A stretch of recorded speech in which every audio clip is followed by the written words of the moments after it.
इस वीडियो में हम लोग केमिस्ट्री के क्लास 12 ठीक है 2022 में जो मॉडल पेपर आया हुआ था हम उसको सॉल्व करेंगे। ठीक है, इसके सबसे पहले इसमें ऑब्जेक्टिव को हम सॉल्व करते हैं, उसके बाद हो सकता है सब्जेक्टिव को भी सॉल्व किया जाएगा। तो सबसे पहले ऑब्जेक्टिव को हम सॉल्व करते हैं।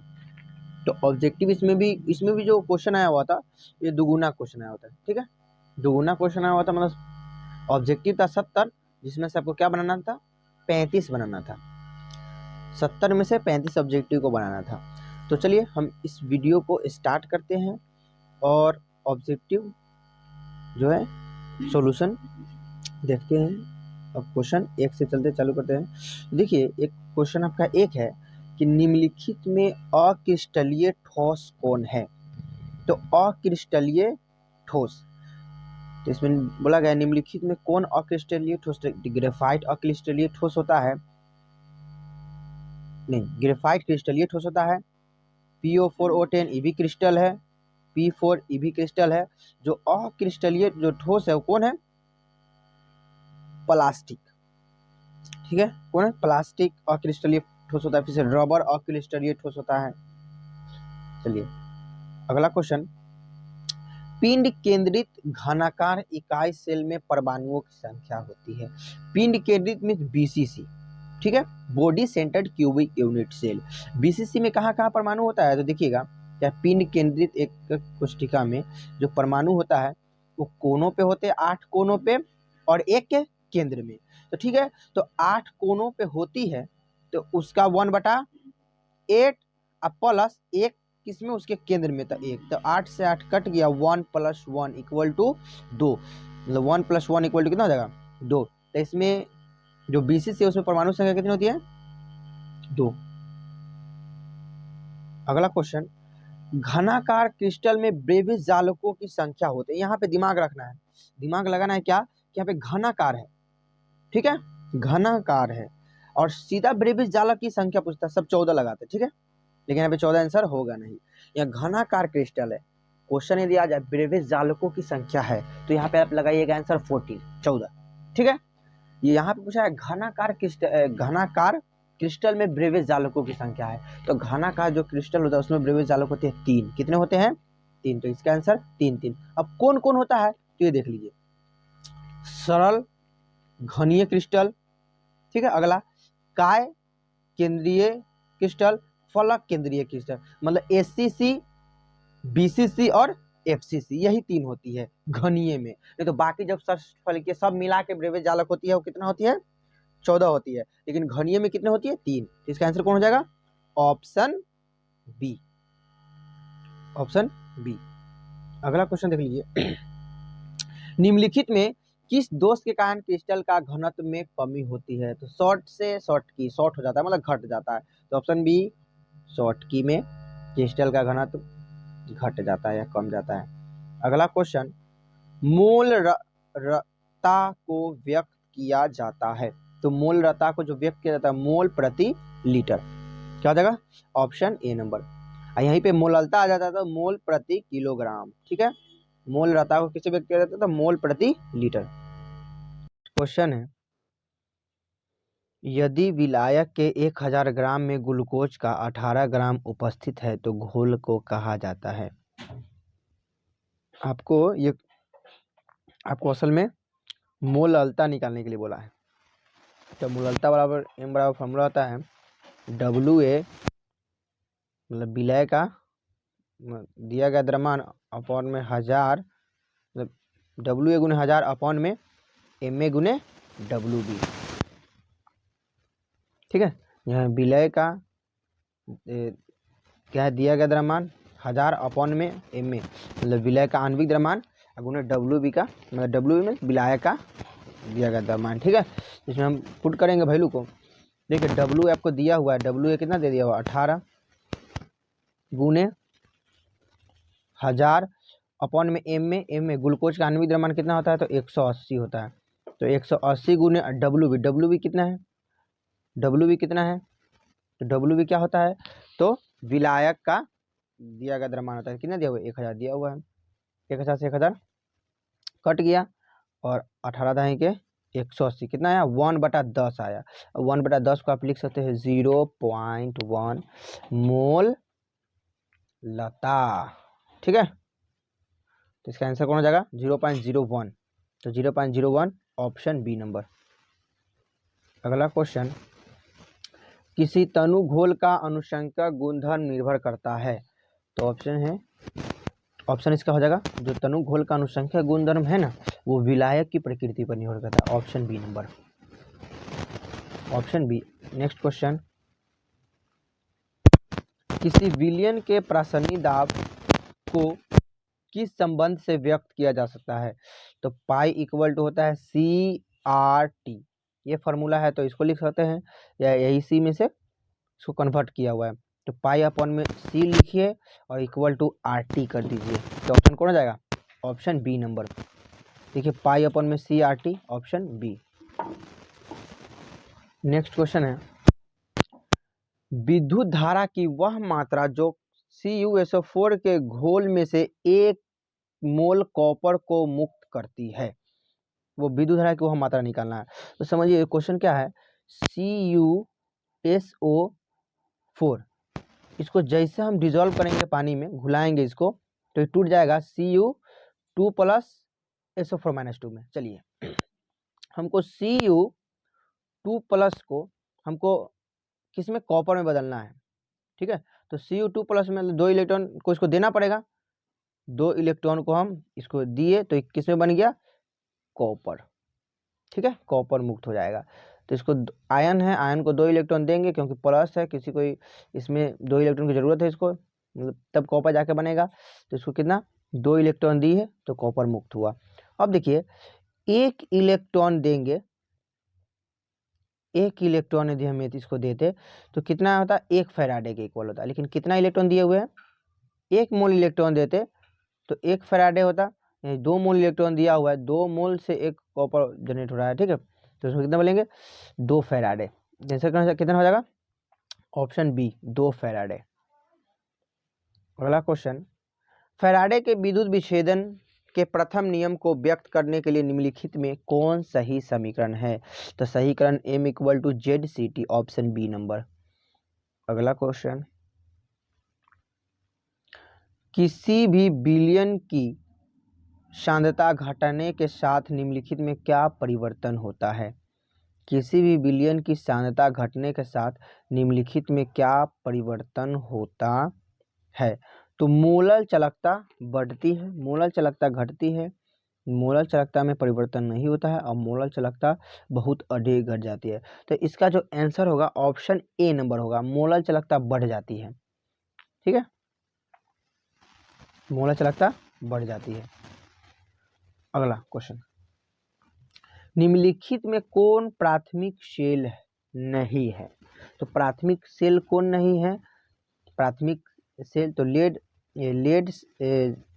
इलेक्ट्रॉन सेल है, ये प्राथमिक सेल, गैल्वेनिक सेल भी प्राथमिक सेल है, मर्क्यूरी सेल भी है, लेड संचायक जो बैटरी है ये होता है द्वितीयक सेल, ऑप्शन बी नंबर, ये प्राथमिक सेल, मतलब ऑप्शन डी नंबर, ये प्राथमिक सेल नहीं है।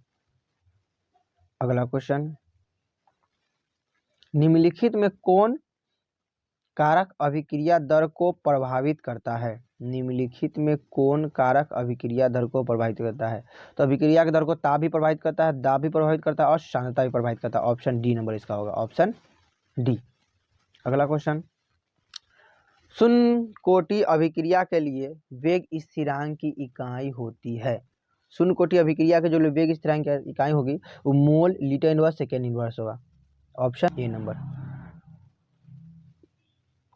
अगला क्वेश्चन,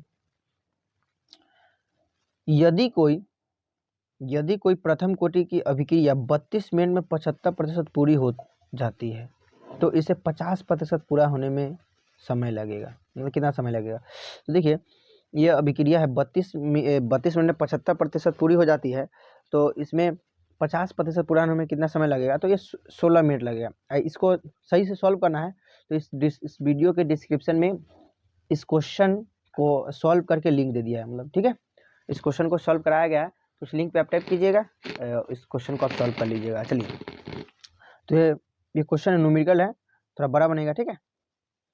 तो इसका कितना हो जाएगा answer? Option D number, 16 minute होगा।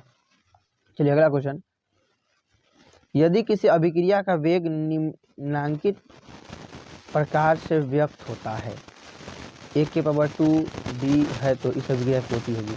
तो उसको इस अभिक्रिया का जो पावर है ना, घात है, उसको जोड़ दीजिए। 1⁻2 है, बी के पावर कितना है 1 है, तो कितना हो जाएगा कोटि कितना हो जाएगा 3। तो ऑप्शन कौन हो जाएगा? B number, option B. ठीक है, अगला क्वेश्चन, भौतिक अधिशोषण के लिए अधिशोषण की ऊष्मा होती है तो 20 से 40 किलो जूल मोल इनवर्स होती है। Option A number. अगला, जो पदार्थ जल का पृष्ठ तनाव कम कर देता है कहलाता है। जो पदार्थ जल का पृष्ठ तनाव कम कर देता है कहलाता है तो पृष्ठ सक्रिय कारक कहलाता है। ऑप्शन डी नंबर, पृष्ठ सक्रिय कारक कहलाता है। Option D. अगला क्वेश्चन,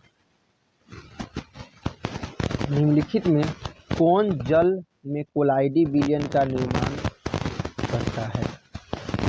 निम्नलिखित में कौन जल में कोलाइडी विलयन का निर्माण करता है? तो स्टार्च कोलाइडी विलयन का निर्माण करता है। अगला क्वेश्चन, निम्नलिखित में कौन पाइसी कारक है? तो पाइसी कारक तेल होता है। ठीक है, ऑप्शन बी। अगला क्वेश्चन,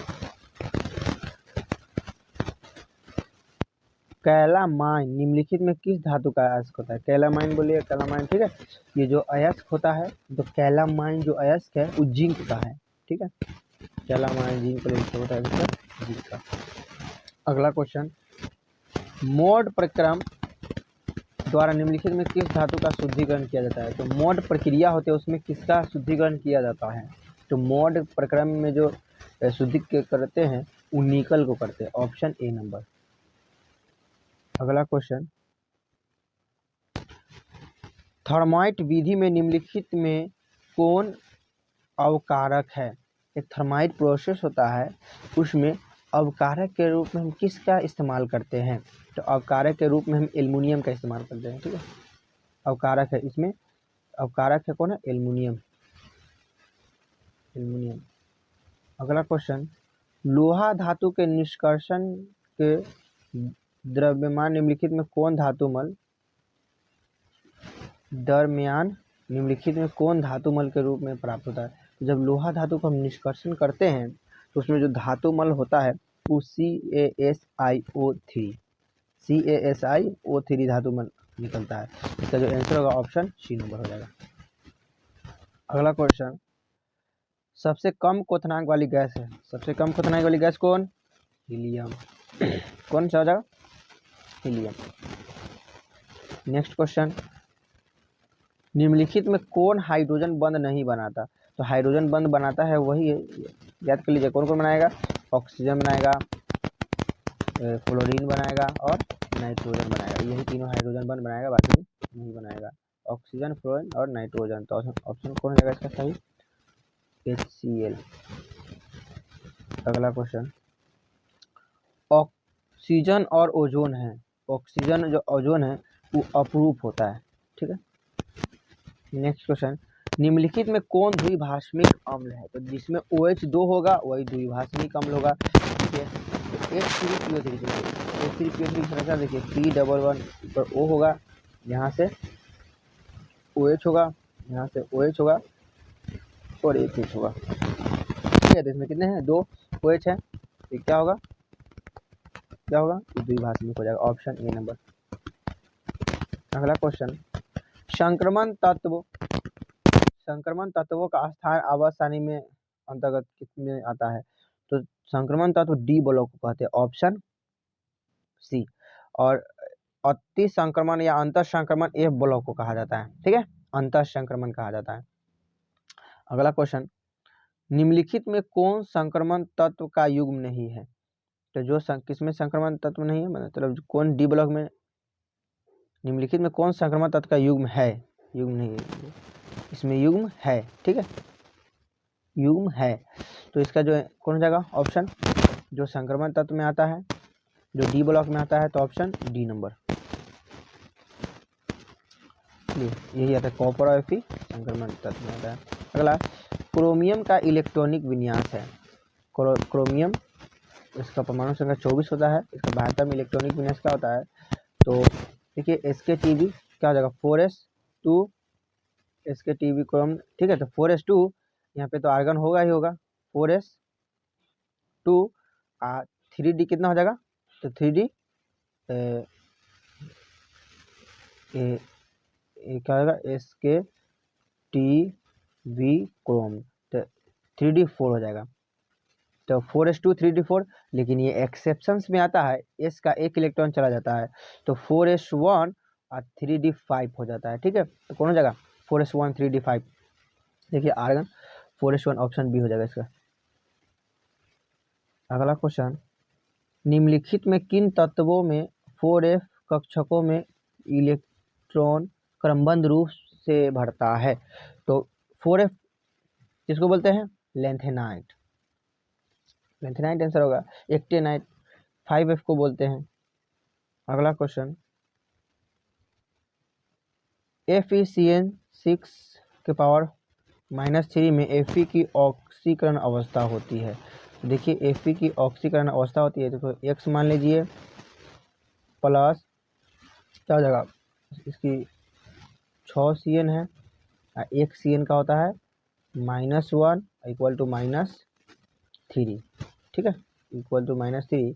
इसको सॉल्व करने पर x -6 equal to -3, x equal to -3 और उधर जाएगा 6 तो +6, तो इसका आंसर कितना हो जाएगा x इक्वल टू +3। तो ऑप्शन कौन जाएगा? Option B number. अगला क्वेश्चन, CuNH3 का होल 4+2 में प्रसंकरण है, ठीक है। तो ऐसे के लिए इसमें जो प्रसंकरण होगा क्या है, इसमें जो प्रसंकरण होगा वो होगा DsP2, क्या हो जाएगा DsP2। इसमें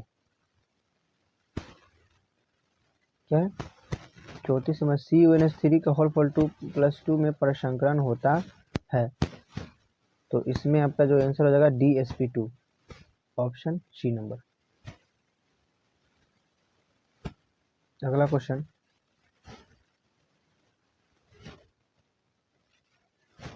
विटामिन B12 निम्नलिखित में कौन उपस्थित रहता है? तो विटामिन B12 में जो उपस्थित होता है वो कोबाल्ट होता है। नेक्स्ट क्वेश्चन, निम्नलिखित में किस जटिल आयन की ज्यामिति चतुष्फलकीय नहीं है? ठीक है, चतुष्फलकीय नहीं है। तो चतुष्फलकीय किसका नहीं है? तो इस चतुष्फलकीय होती है ऊपर वाला भी, ये भी चतुष्फलकीय है, ये भी चतुष्फलकीय है, लेकिन ये नहीं है। तो आंसर कौन हो जाएगा? ऑप्शन सी नंबर इसका। नेक्स्ट क्वेश्चन, एथिल ब्रोमाइड की अभिक्रिया सोडियम धातु से शुष्क ईथर के उपस्थिति में कराते हैं तो क्या होता है? तो कौन सी अभिक्रिया? एल्किल हैलाइड शुष्क ईथर की उपस्थिति में सोडियम धातु से अभिक्रिया करता है, तो कौन सी अभिक्रिया है? तो इसको बोलते हैं वुड्स अभिक्रिया। तो क्या बनेगा देख लीजिए, एथिल ब्रोमाइड है, एथिल ब्रोमाइड है तो C2H5Br सोडियम से शुष्क ईथर की उपस्थिति में अभिक्रिया करता है, तो Na 2 टाइम्स लेते हैं, इसको भी 2 टाइम्स लेते हैं, तो NaBr बन के चला जाता है और C2H5 और C2H5 जुड़ जाता है, C2H5 और C2H5 मेथेट प्रोब्यूट ब्यूटेन। तो ऑप्शन कौन जाएगा? Option B number. अगला क्वेश्चन, निम्नलिखित में किसका उपयोग निश्चेतक के रूप में होता है? निश्चेतक मतलब क्या है, बेहोशी उसी करने में। तो शुरुआत पहले, अब तो नहीं दिया जाता, लेकिन पहले दिया जाता क्लोरोफॉर्म का, ठीक है, क्लोरोफॉर्म का बेहोशी करने में। अगला क्वेश्चन, निम्नलिखित में कौन क्लोरल का अणुसूत्र है? निम्नलिखित में कौन क्लोरल का अणुसूत्र है? तो क्लोरल का जो अणुसूत्र है CCl3CHO, ऑप्शन ए नंबर। अगला क्वेश्चन, जब CH3OH CH3MgX से अभिक्रिया करता है तो कौन यौगिक बनाता है? ये है तो कौन सा यौगिक बनाता है? तो यह अभिक्रिया करके मेथेन बनाता है, ऑप्शन सी नंबर। अगला क्वेश्चन, समान सूत्र जो एल्कोहल के सजातीय समूह को प्रदर्शित करता है वह है? चलिए तो इसका जो आंसर आ जाएगा, क्या आ जाएगा इसका आंसर? इसका जो आंसर आएगा ये 41 नंबर का वो हो जाएगा CnH2n+2O। ऑप्शन कौन हो जाएगा? Option C number. ठीक है, इसको निकाला कैसे जाता है तो एक दो यौगिक को इसको लिखिए, उसके बाद इसको आप निकाल सकते हैं। ठीक है, चलिए अगला क्वेश्चन देखते हैं। एथेनॉल का समावयवी निम्नलिखित में कौन है? तो एथेनॉल का जो समावयवी है वो कौन है? तो डाई मेथिल ईथर, एथेनॉल। ठीक है, तो ईथर होता है एथेनॉल का जो ईथर होगा, ऑप्शन बी नंबर। समावयवी क्या होता है? जिसकी अनुशुद्ध समान हो, तो इसका भी। अब डाई मेथिल ईथर किसको बोलते हैं? तो CH3OCH3, ये डाई मेथिल ईथर होता है। एथेनॉल किसको बोलते हैं? तो C2H5OH, इसको। तो इस दोनों को निकालिएगा तो दोनों का जो यौगिक है, जो सूत्र है वो समान आएगा। ठीक है, अगला क्वेश्चन, निम्नलिखित में ल्यूकास अभिकर्मक कौन है? तो ल्यूकास अभिकर्मक अनाद्र ZnCl2 एवं सांद्र HCl को कहते हैं। ऑप्शन कौन हो जाएगा? Option A number. अगला क्वेश्चन देखिएगा, रेक्टिफायर स्पिरिट में रहता है, तो रेक्टिफायर स्पिरिट में जो रहता है वो क्या होता है? 95.5% एल्कोहल रहता है, ऑप्शन बी नंबर।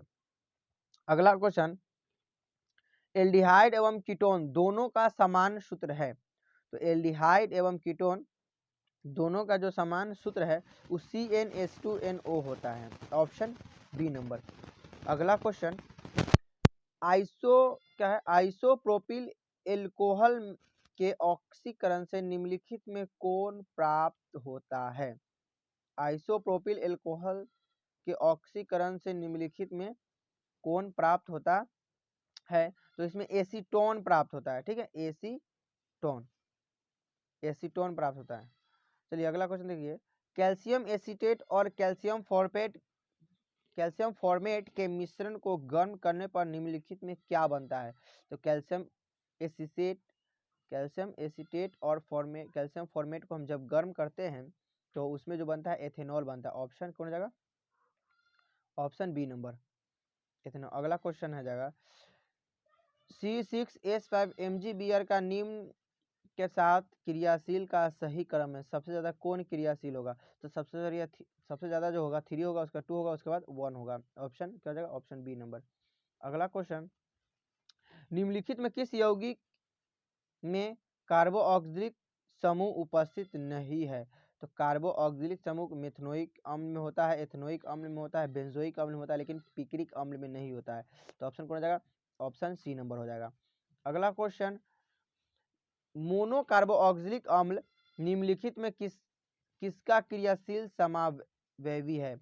मोनोकार्बोऑक्सिलिक अम्ल निम्नलिखित में किसका क्रियाशील समावयवी है? तो कार्बोऑक्सिलिक अम्ल जो होगा वो एस्टर का समावयवी होता है। कार्बोऑक्सिलिक अम्ल जो किसका होता है? एस्टर का। देखिए समान होता है, COOH इसमें भी होता है, एस्टर में भी C डबल वो आता है। अप्रोक्सीमेटली कौन हो जाएगा? एस्टर, यही आंसर होना है ये, क्या? एस्टर। अगला क्वेश्चन देख लीजिएगा, निम्नलिखित में किस अभिकर्मक के द्वारा फॉर्मिक अम्ल एवं फॉर्मेल्डिहाइड के बीच विभेदन किया जाता है? तो फॉर्मेल्डिहाइड और क्या है, फॉर्मिक अम्ल में जो विभेद किया जाता है वो NaHCO3 सोडियम बाइकार्बोनेट से किया जाता है, sodium bicarbonate, option D number. अगला क्वेश्चन, जब फॉर्मिक अम्ल को सांद्र H2SO4 के साथ गर्म किया जाता है तब निम्नलिखित में क्या बनता है? तो फॉर्मिक अम्ल कौन हो जाएगा? फॉर्मिक अम्ल HCOOH, इसको हम H2SO4 के हम साथ गर्म करेंगे, H2SO4 के साथ। तो देखिए ये इसका काम क्या होता है? जल शोधक गुण होता है। ये जो सल्फ्यूरिक अम्ल है इसे जल को सोख लेता है। तो देखिए H2O क्या को बन जाएगा? H2O बन के सोख लिया, CO सिर्फ कार्बन मोनोऑक्साइड बच जाता है। तो कौन हो जाएगा answer? Option C number, carbon monoxide. और ऑप्शन डी हो जाएगा इसका, सी बोला, ऑप्शन डी। ठीक है, अगला, प्राइमरी एमीन का क्रियाशील मूलक है, तो प्राइमरी एमीन कौन है? प्राइमरी एमीन होता है N एक तरफ से R एल्किल चेन जुड़ा होता है तो R, तो NH2, तो कौन हो जाएगा? ऑप्शन बी नंबर हो जाएगा। नेक्स्ट क्वेश्चन देख लीजिएगा, एथिल एमीन की अभिक्रिया नाइट्रस अम्ल से कराने पर बनता है। एथिल एमीन की अभिक्रिया नाइट्रस अम्ल से कराने पर बनता है। तो बनता है एल्कोहल बनता है, अभी कौन एल्कोहल, तो ethyl alcohol, option B number. Ethanol बोलिए एथिल एल्कोहल बोलिए, बात वही है। अगला क्या है, एसीटामाइड की अभिक्रिया ब्रोमीन एवं NaOH के साथ कराने पर बनता है। तो एसीटामाइड की अभिक्रिया ब्रोमीन और NaOH के साथ कराते हैं तो इसका जो फॉर्मेशन होता है, इसमें जो फॉर्मेशन होगा वो मेमीन बनता है, ऑप्शन बी नंबर। अगला क्वेश्चन, निम्नलिखित में किसमें एल्कलाइलेशन संभव नहीं है। एल्कलाइलेशन समझ गए, मतलब कि NH क्या है, प्राइमरी एमीन है, तो प्राइमरी एमीन NH2 है।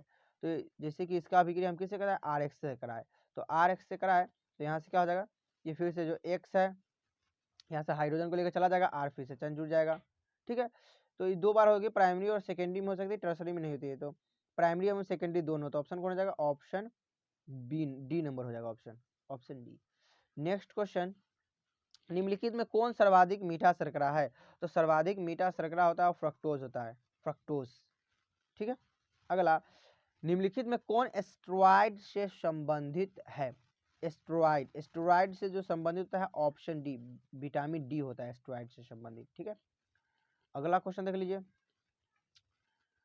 निम्नलिखित में कौन साधारणतः शरीर द्वारा नहीं बनाया जाता है।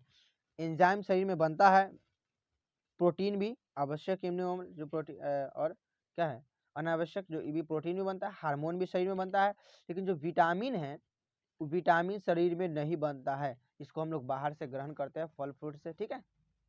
नेक्स्ट क्वेश्चन, डीएनए तथा आरएनए में समान संभव क्या है, डीएनए तथा आरएनए में समान भस्म होता है। तो समान भस्म डीएनए एवं आरएनए में जो समान होता है क्या होता है, एडेनिन, गुआनिन, साइटोसिन। और अलग अलग क्या होता है, तो जो आरएनए में आ जाता है यूरासिल अलग हो जाता है, ठीक है, और थाइमिन डीएनए में हो जाता है। तो ये तीनों क्या होता है, समान होता है। तो एडेनिन, गुआनिन, साइटोसिन, ऑप्शन कौन जाएगा, एडेनिन, गुआनिन, साइटोसिन। देखिए तो adenine, guanine, cytosine, option B number. Next question, PVC का एकलक निम्नलिखित में कौन होता है। तो पीवीसी का एकलक क्या होता है, क्लोरोप्रीन, और CH2 double bond CHCl, option कौन जाएगा, option C number. Next question देख लीजिए, रबर को सल्फर के साथ गर्म करने की क्रिया को कहते हैं। तो रबर को सल्फर के साथ गर्म करने की क्रिया को गंधकीकरण कहते हैं, ठीक है, गंधकीकरण, वल्केनाइजेशन, ठीक है, या वल्कनीकरण इसी को बोलते हैं। अगला क्वेश्चन, निम्नलिखित में कौन योगशील बहुलक है। तो निम्नलिखित में कौन योगशील, तो उच्च घनत्व का पॉलीथीन जो होता है वो एक योगशील बहुलक होता है, बहुत बड़ा चैन बनाता है, ठीक है। तो ऑप्शन का हो जाएगा option C number. Next question, Buna S निम्नलिखित में किसका बहुलक है। तो ब्यूटाडाइन एवं स्टाइरिन का, ऑप्शन सी का, ठीक है। अगला क्वेश्चन, निम्नलिखित में कौन कृत्रिम मीठा अभिकर्ता है। मीठा, तो जो कृत्रिम जो हम लोग बनाते हैं, कृत्रिम अपना से बनाया, जैसे कि जिसको डायबिटीज हो गया हुआ है लेकिन उसको तो चीनी नहीं खाना है, ठीक है, अब चीनी खाएगा तो और भी दिक्कत होगा, तो लेकिन लगना उसको चाहिए मीठा ही चाहे, तो उसके लिए क्या करेगा, वो सैकरीन का इस्तेमाल करेगा, या एस्टापेरमेट भी होता है, सोडियम साइक्लोमेट भी होता है, इस सब का इस्तेमाल कर सकता है, सब किया है, लेकिन सबसे मीठा की बात आया है, मतलब निम्नलिखित में कौन कृत्रिम मीठा अभिकर्ता है, तो क्या है, ऑप्शन ए नंबर हो जाएगा इसका, सैकरीन। अगला, वेलियम का उपयोग निम्नलिखित में किसके रूप में होता है।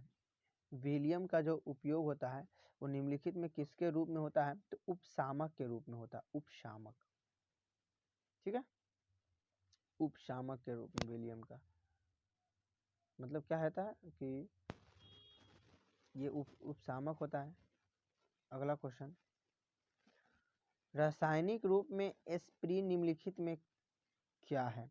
तो रासायनिक रूप में जो एस्पिरिन होता है वो एस्पिरिन होता है एसिटाइल सैलिसिलिक अम्ल, ऑप्शन सी नंबर हो जाता है। अगला देखिए, निम्नलिखित में किसका उपयोग एंटीसेप्टिक के रूप में होता है। तो एंटीसेप्टिक के रूप में जो जिसका उपयोग होता है वो कौन हो जाएगा, फिनॉल, एंटीसेप्टिक, ठीक है। एंटीसेप्टिक क्या होता है, जो शरीर को जो टिश्यू को, जो कोशिका के ऊतक को प्रभावित नहीं करता है, तो ऑप्शन हो जाएगा। अगला क्वेश्चन, निम्नलिखित में किस में कार्बन C डबल O समूह उपस्थित होता है, तो क्या हो जाएगा, कीटोन का हो जाएगा। CO किसका होता है, कीटोन। अगला देख लीजिएगा, निम्नलिखित में कौन टर्सरी एल्कोहल होने का क्या है कि C होगा, मतलब 3 डिग्री कार्बन से वो जुड़ा होगा, ठीक है, 3 डिग्री कार्बन से, तो इधर भी C होना चाहिए, इधर भी C होना चाहिए और इधर भी C होना चाहिए। तो ऑप्शन इसके लिए क्या हो जाएगा, ऑप्शन बी नंबर हो जाएगा, ऑप्शन बी। चलिए, तो आपका 70 ऑब्जेक्टिव क्या हुआ, समाप्त हुआ। अब आप देख सकते हैं यहाँ पे कुछ आपका शॉर्ट क्वेश्चन आया हुआ है, ZnO में ठंडा उजला होता है क्या, ZnO में उजला होता है, ये सब क्या है। तो ये सब आपका 2 मार्क्स का क्वेश्चन है, आप इसको भी ट्राई कीजिएगा बनाने का। देखिए आपको दिखा देते हैं, इसको आप क्या कीजिएगा, प्रयास कीजिएगा।